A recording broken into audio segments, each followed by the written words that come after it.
Sallallahu ala Muhammad. Assalamualaikum warahmatullahi wabarakatuh.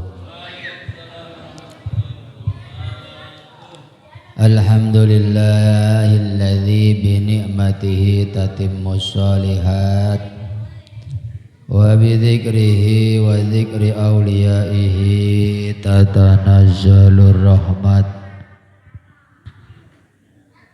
Ashhadu an la ilaha illallah wahdahu la syarika lah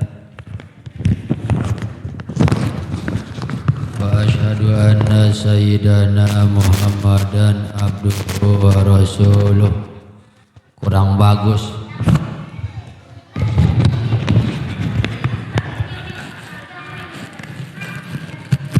Allahumma salli ala sayyidina wa nabiyyina wa maulana Muhammadin al-fatihi lima ughliq wal khatimi lima sabaq nasiril haqqi bil haqq wal hadi ila siratikal mustaqim wa ala alihi wa sahbihi haqqa qadrihi wa miqdarihil azim. Amma ba'du. Wa qala ta'ala wa dzakkir fa inna dzikra tanfa'ul mu'minin. Shadaqallahul azim. Babu ma jaa fi sifati sayfi Rasulillah. Mau menerangkan tentang sifat daripada pedang Nabi kita Muhammad sallallahu alaihi wasallam. Bagusnya di rumah teh sudah tersedia pedang. Saya di rumah pedang ada, golok, pisau dapur ada, gergaji ada di masro kayaknya tuh. Niat apa nyimpen pedang di rumah? Niat bila mana datang Imam Mahdi mau beat, dapat pahala kita. Abu Ya Sayyid Muhammad Al-Maliki di rumahnya pedang udah ada. Ditanya sama Muhibbin, Buya, ini kok miara pedang? Oh, aku niat kalau Imam Mahdi datang aku mau ngikut jadi pasukannya. Takbir.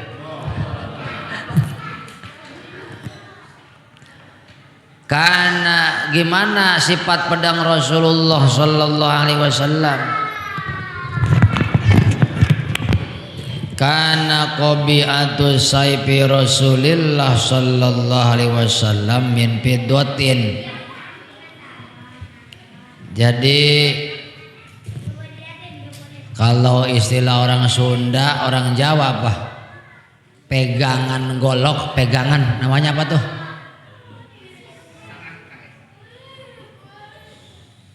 Kan golok ada pegangannya tuh. Apa namanya tuh? Gagak. Gagang. Kan gagang golok orang Jawa biasanya dari pala kebo. Ada di belakang kebo ada? Ada, saya nggak bawa nih. Dia tanduk kebo. Nah ini mah gagang pedang Rasulullah sallallahu alaihi wasallam min fiddatin, terbuat dari apa? Perak. Berat. Loh. Pedang Zulfikar aja itu berat, Pak. Paling yang kuat ngangkat di sini Pak Maskid kayaknya. Pak Arifudin nggak ada. Pak Takyudin nggak kuat. Lihat tuh pedang Zulfikar, bermata dua, panjangnya berapa senti, beratnya berapa kilo. Long sekali tebas batang leher orang pisah sama badan. Mantap nggak tuh? Berat. Pernah lihat Al-Gojo yang kalau di masjid apa Pak Leman tiap hari Jumat di Mekah itu, Masjid Kisos tuh Masjid Kisos itu tiap ba'da asar ada orang yang dipenggal. Panjang nggak pedangnya? Panjang banget. Sekali penggal, tok, bergelinding pala Pak siapa namanya? Pak Nurdin. Oh Pak Nurdin mah bukan bergelinding, loncat, kecil masalahnya. Orang Arab bergelinding. Itu pedang Al-Ghajab, apalagi pedang Sayyidina Ali. Kanat qabi'atu sayfi Rasulillah sallallahu alaihi wasallam min fiddatin. Jadi gagang pedang daripada pedangnya Rasul sallallahu alaihi wasallam itu terbuat dari perak.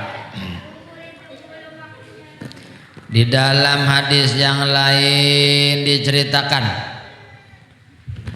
dakhala Rasulullah sallallahu alaihi wasallam Makkah. Rasul masuk Mekah pada tahun 8 Hijriah. Yaum Fatih itu hari kemenangan kota Mekah tahun 8 Hijriah.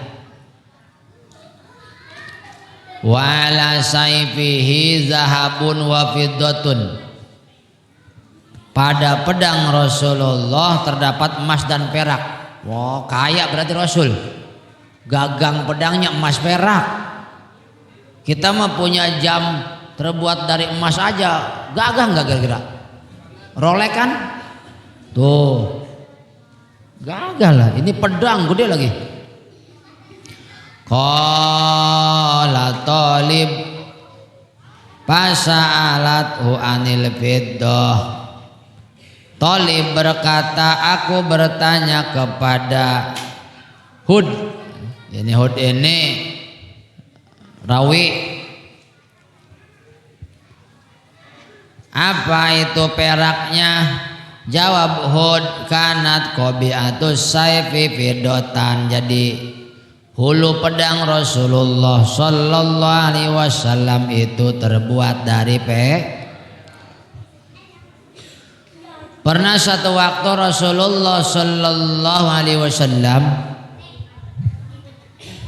lagi istirahat dengan para sahabat tengah hari. Pedang Rasulullah digantungkan. Istirahat siang hari, zaman dulu kan nyari tempat teduh ya, bawah pohon. Jadi berpencar. Ada yang pohon ono di sono, pohon ono di sono. Rasul sendiri tuh. Pedang digantungkan. Rasul istirahat, ada orang namanya Datsur. Siapa namanya? Di sini mirip siapa nih Datsur nih? Hah? Itu Datsur mengambil pedang, lalu Rasulullah, "Hai Muhammad, siapa yang bisa menyelamatkanmu dari pedang ini?" Nabi kita ngejawab. Jawabannya apa? Allah. Yang jawab Nabi, bilang Allahnya ampeng. Itu langsung Datsur bergetar, Pak. Lalu pedang jatuh, diambil oleh Rasul. Sekarang siapa yang menyelamatkanmu dari pedang ini? Gak bisa jawab. Tapi dimaafkan oleh Nabi. Coba Pak Masjid nih lagi tidur. Pedang pemasjid yang ngegantung dipegang sama rampok. Woi, siapa yang menyelamatkanmu dari pedang ini? Kata pemasjid apa? Allah. Allah, Allah. Itu saya kurang mantep ya. Wa zama'a Samurah annahu sana'a sayfahu ala sayfi Rasulillah sallallahu alaihi wasallam wa kana hanafiyan. Samurah mengaku bahwa ia membuat pedangnya meniru pedang Rasulullah sallallahu alaihi wasallam. Sedang pedang Rasulullah itu berbentuk Hanafiyah. Apa Hanafiyah? Ini harus punya sebenarnya syarah kitab. Ini cuma redaksi aja. Jadi pedang itu kita silahkan bikin ya ke tukang pedang di mana sini? Tukang pedang. Ustaz Abi. Ada biasanya Habib Ahmad biasanya tuh. Habib Ahmad pedang, pistol dagang sama dia. Segala pistol dimasukin grup.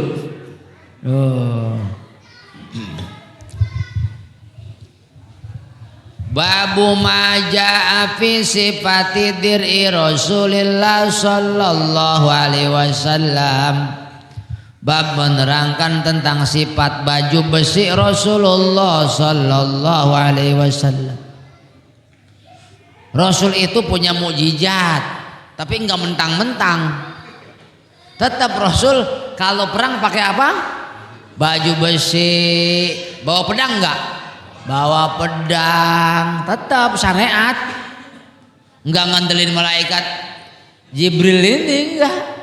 Awas jangan sama gua, nanti gua manggil Jibril, enggak. Syariat. Baju besi. Bahkan baju besi Rasulullah sallallahu alaihi wasallam ini pernah digadekkan ke siapa? Orang Yahudi. Dan Rasul wafat belum ditebus, katanya begitu. Baju besi.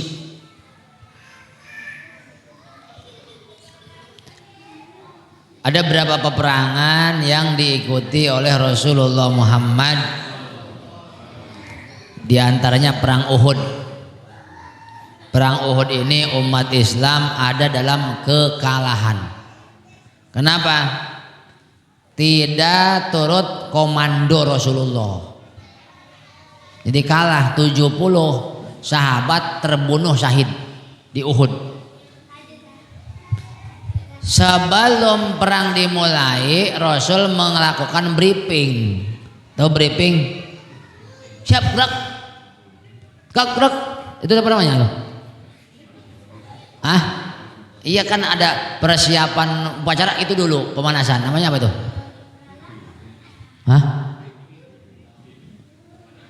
Pemanasan mau main bola.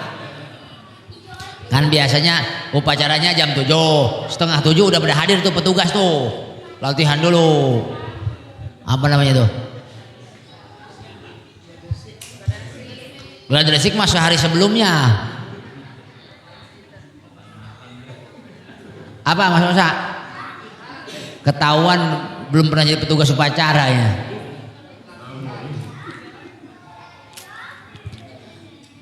Kata Nabi apa?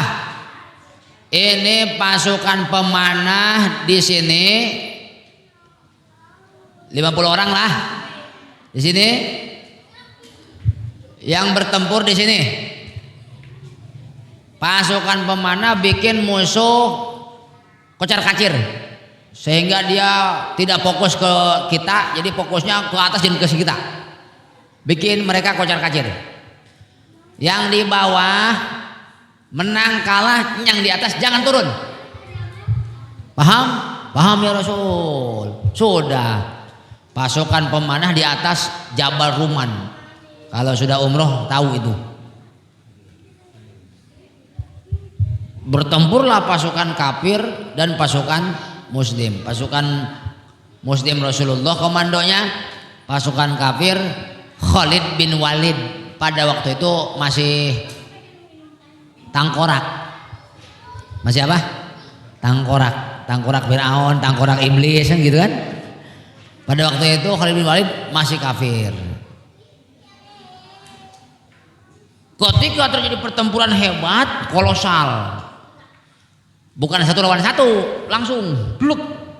Pasukan di atas membuat pasukan musuh ini tidak fokus ke depan. Jadi fokusnya juga ke sono. Masya Allah. Akhirnya ini kocar kacir. Kafir kocar, kudanya ditinggalin, sabuk emasnya juga tercecer ditinggalin, pedang-pedang yang jatuh ditinggalin, orang gilanya juga kalau bawa mah seperti itu. Kabur tuh pasukan musuh. Yang di atas, di bawah udah menang, kita turun. Jangan. Ingat pesan Rasul. Menang kagak menang, kita kagak boleh turun di sini. Itu kan tadi, sekarang lain lagi. Turun. Ternyata ada yang turun, Pak. Otomatis di atas paling berapa orang. Melihat di Jabaruman kosong dari pasukan pemanah Khalid bin Walid yang ahli strategi ulung, beliau menarik pasukannya untuk naik ke atas. Sok yang di atas di bumi hanguskan kira-kira. Akhirnya dikuasai oleh Khalid bin Walid dan gantian yang di bawah kalang kabut. Sampai-sampai berapa yang gugur? 70, di antaranya Sayyidus Syuhada Hamzah bin Abdul Muthalib, pemimpin syuhada nanti masuk surga, beliau yang bawa benderanya. Mudah-mudahan Mas Osa masuk surga sama beliau. Tapi kudu mati dulu. Dipenggal. Uhud. Kana lan Nabi Muhammad sallallahu alaihi wasallam yauma Uhudin zir'ani, pada waktu perang Uhud Nabi memakai 2 baju besi. Panahadu ila sohroh falam yastati, beliau bermaksud hendak memanjat sebuah batu besar namun tak mampu. Berat lah. Beliau pakai baju besi 2, mau manjat ke atas gak kuat, berat, dicopot atuh akhirnya. Maka beliau mencopot baju besi itu di bawah, dan Nabi Sallallahu Alaihi Wasallam naik hingga berada di atas batu besar itu. Selanjutnya Jubair berkata, ku dengar Rasulullah Sallallahu Alaihi Wasallam bersabda, sudah semestinya Tolhah masuk surga. Masuk. Kenapa Tolhah oleh Rasulullah lah sampai seperti itu? Sudah semestinya Tolhah masuk surga. Karena banyak sekali anak panah yang mengarah kepada Rasul. Tolhah menjadikan badan beliau sebagai tameng. Begitu kira-kira. Sanggup Mas Osa menjadikan tameng Pak Taqiyuddin?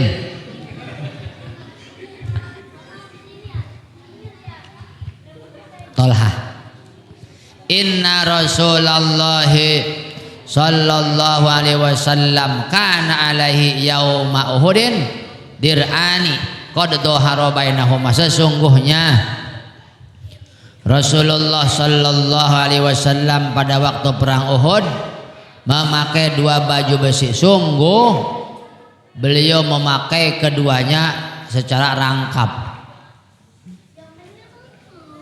Dulu ada nabi namanya Daud. Apa pekerjaan beliau? Membuat baju jadi besi di tangan beliau laksana tape, laksana tanah liat diemple-emple. Kenapa beliau dikasih mukjizat seperti itu? Karena beliau tadinya berdoa. Tadinya kan beliau itu PNS, Pak. Tadinya Nabi Daud itu tadinya apa? PNS. Ya pemirsa, jangan berhenti ngajinya ini ya. Nanti PNS salah paham lagi. Biasakan nonton sampai tamat supaya gagal paham. Satu waktu Nabi Daud berdoa kepada Allah, ya Allah, saya ingin diuji seperti ujian-ujian yang kau berikan kepada nenek moyang saya, kepada Ibrahim dengan dilempar ke api, kepada Nabi Yakub berpisah dengan Nabi Yusuf, kepada Nabi Yusuf di penjara sampai 12 tak? Masya Allah. Orang di penjara itu bukan berarti hina Nabi Yusuf. Nah Nabi Daud berdoa pengen diuji. Seperti halnya Allah menguji nenek moyang beliau, Ibrahim, siapa lagi tadi? Ismail disembelih ya. Lalu siapa? Nabi Ayub sakit luar biasa, Nabi Yakub, Nabi Yusuf. Oleh Allah, ya kamu bakal diuji. Tapi kan gak dikasih tahu apa ujiannya. Ujian kamu ini, nanti latihan dulu akhirnya. Kamu akan diuji nyebrang Selat Sunda, latihan dulu nantinya. Enggak dikasih tahu. Karena Nabi Daud itu kan ya raja, ya nabi. Kira-kira hidupnya enak apa enak? Raja juga, nabi juga. Ya Allah, hidup enak baik, kapan aku diuji? Sebetulnya hidup itu adalah banyak pengikut, ujian. Sombong kagak, nggak punya pengikut, sedih kagak. Banyak duit, syukur kagak. Nggak punya duit, sabar kagak. Betul. Banyak order, nggak ada yang beli, semua ujian. Satu waktu Nabi Daud alaihissalam lagi berdiri di muka jendela. Udah kan ceritanya kan? Masa udah, kayaknya sering saya ceritain nih. Pak Maskin udah kan? Lagi berdiri, Bu, udah Bu ya? Lagi berdiri di muka jendela. Tiba-tiba beliau melihat burung keemasan, warnanya terbang. Warna keemasan mana? Keemasan. Ini. Ada nggak di kitab burung keemasan di pohon Haji Biyung gitu ya? Haji Biyung. Biyung mah orang Jawa. Terbang kemana tuh burung terbang? Mata beliau ngikut. Ternyata burung ini terbang ke tempat pemandian wanita-wanita pejabat, istri-istri pejabat. Biasanya istri pejabat cantik nggak? Sekarang istri lurah cantik nggak? Istri RT lah kira-kira. Ini istri pejabat patih, cantik nggak kira-kira? Wah, kebetulan waktu itu ada seorang perempuan lagi mandi. Nabi Daud nggak sengaja ngeliat, walaupun sekilas tetap terbayang. Sedang makan. Kata Evita malah gimana teh?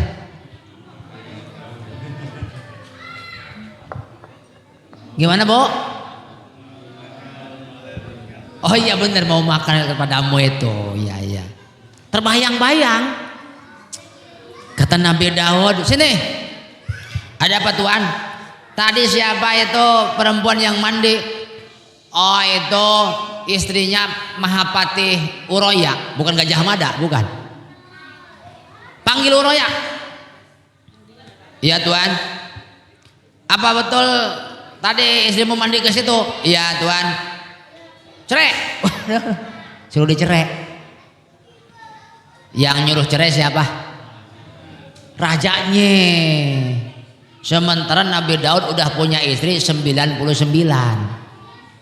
Uroya punya istri baru satu. Karena yang nyuruh Nabi Daud,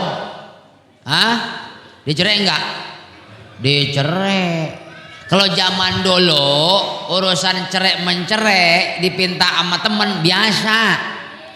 Mas Osa ketemu temennya, Mas Osa main ke rumah temen tuh sesama ayam penyek. Lalu datang perempuan ngasih apa ini? Nanya sama teman, itu siapa? Istri kok. Tukeran lah, gitu kira-kira. Apa namanya? Tukeran lah, biasa. Lu cerai dah, kalau lu buat gue dah biasa. Tapi kalau di sekarang dikemplang sama lakinya, biasa. Tapi bagi Nabi Daud itu kagak bagus, Nah akhirnya Uroya pun mencerai istrinya, lalu ditikah oleh Nabi. Tapi ada hikmahnya, ada Nabi Sulaiman alaihissalam. Datanglah dua orang yang bersengketa. Ada apa ini? Tuan, saya punya kambing atu-atunya. Terus ini tetangga saya punya kambing 99. Terus dia maksa-maksa ngerebut kambing saya. Wah, lu serakah lu, kagak boleh lu begitu. Nggak boleh.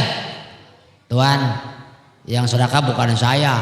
Yang sedekah mah orang punya bini 99, bini orang suruh ceraiin, itu sedekah tuh. Kesinggung kan Nabi Daud? Nangis beliau. Mau minta maaf kepada orang ini, ternyata hilang malaikat.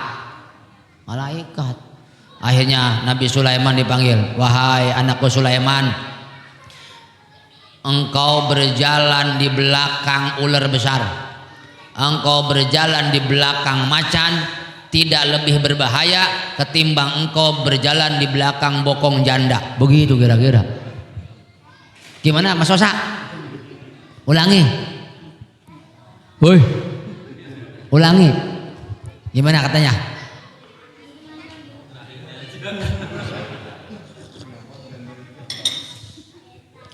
Kau berjalan di belakang macan tidak lebih berbahaya dibanding berjalan di belakang bokong, bukan janda, perempuan. Nanti janda doang lagi, perempuan. Jadi Bu, kemana-mana pakai kerudungnya harus kayak Batman. Kayak apa? Batman. Jadi lebar, nggak kelihatan lenggak-lenggihnya Bu ya. Tuh usahakan, sebab bisa mengganggu Mas Osa, mengganggu. Akhirnya Nabi Daud tobat kepada Allah, rajin munajat bangun malam. Alhamdulillah. Ketika sedang munajat, ngedengar percakapan dua malaikat. Kata malaikat yang satu, kamu kenal nggak itu? Itu Daud. Iya, Daud hebat emang, ibadahnya malam hari rajin, puasanya juga terkenal. Puasa apa? Daud, tapi sayang PNS, begitu. Kata siapa tuh? Kata malaikat, sayang PNS. Kok PNS Nabi Daud? Sebab Nabi Daud makan dari gaji kas negara, berarti PNS. Pak Jokowi PNS, Pak Ma'ruf Amin PNS, doh. Karena dari gaji negara. Akhirnya Nabi Daud berdoa kepada Allah, ya Allah, saya minta pensiun dini. Mau berhenti jadi raja, jadi PNS. Raja mah tetap pengen berhenti jadi. Artinya beliau walaupun jadi raja kagak mau ngambil gaji. Gaji tetap ada, cuman disedekahkan kabeh lah kira-kira. Saya minta kepada engkau supaya saya diberi keahlian bisa membuat sesuatu yang dengan sesuatu itu saya makan. Diberilah Nabi Daud keahlian oleh Allah bisa membuat baju terbuat dari, dijual duitnya buat makan, dijual lagi buat makan. Karena Nabiullah Daud alaihi salam yaqulu min amali yadih, adalah Nabi Daud alaihi salam beliau makan dari hasil jerih payah tangannya sendiri. Oleh karena itu ulama memberikan klasifikasi pekerjaan yang paling bagus adalah kerajinan tangan. Kata ulama, mana bikin golok, betul? Bikin boboko, bikin apa lagi Mas Sosa?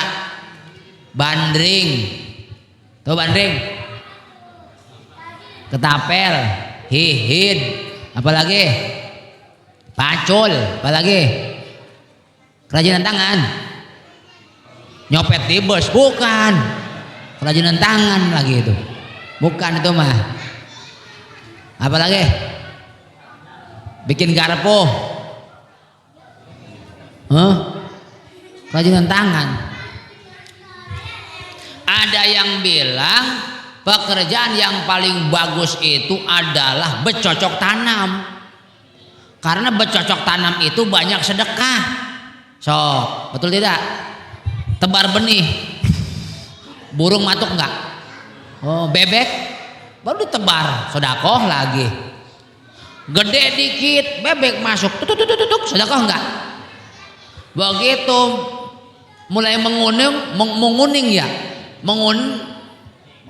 menguning burung kan banyak, matuk-matuk tuh sedekah lagi. Udah bikin bebegik di tengah sawah, betul tidak? Sedekah. Begitu panen ngegebot lalu dijemur tah, ayam masuk, bebek, burung merpati, burung macam-macam burung masuk, sedekah enggak? Sedekah, masya Allah. Makanya yang paling bagus katanya betani.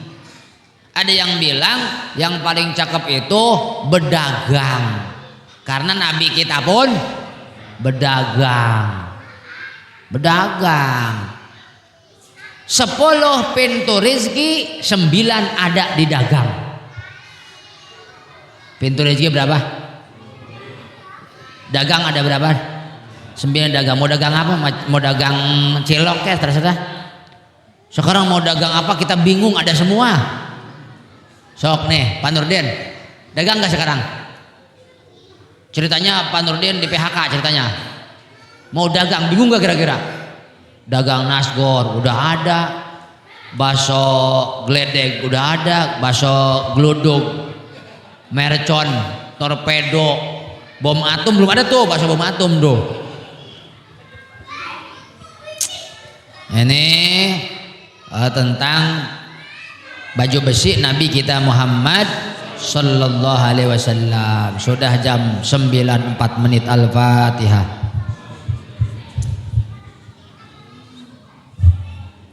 Iyyaka na'budu wa iyyaka nasta'in. Ihdinas siratal mustaqim. Siratal ladzina an'amta 'alaihim ghairil maghdubi 'alaihim waladdallin. Subhanakallahumma wa bihamdika asyhadu an la ilaha illa anta astaghfiruka wa atubu ilaik. Assalamualaikum warahmatullahi wabarakatuh. على سيدنا محمد طب القلوب ودوائها وعافية الأبدان وصفائها والنور الأبصار وديائها وعلى آله وصحبه وسلم. اللهم صل على سيدنا محمد طب القلوب ودوائها وعافية الأبدان وشفائها والنور الأبصار وديائها